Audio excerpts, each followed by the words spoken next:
What's up, y'all? This Fancy Houston. I'm in my mom's living room with this new fan. I got this like a week ago for about $10 off Facebook Marketplace. I had to hurry up for somebody else snatched it. It's temporarily in my living room because this is temporarily where I'm sleeping. So, because I was planning on putting this in my room. So, I haven't really touched the capacitor or anything. It's the same capacitor. I cleaned it, I oiled it. It has a ton of oil in it. It's from 2001, one of the last made American originals. And it just looks amazing. It's mounted on the U-bolt, 18-inch down rod. So I don't know.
And I did say I was gonna compare Airflow to my Hampton Bay Industrial. I just took it down, the Hampton Bay Industrial, because I'm supposed to install it outside. I've had this up for like one day, and I can honestly tell you this blows the industrial out the water.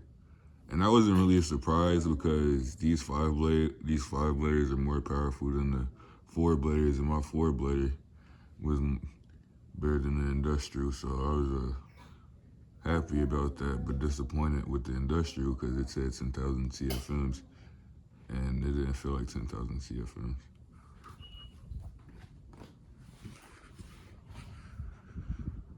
And like, I'm getting better airflow from this than the industrial on medium, and I would on high from the industrial. And now you can see this absolutely flies. 5 wide blades, 15-degree pitch, 210 cast iron oil bath motor, large heavy motor.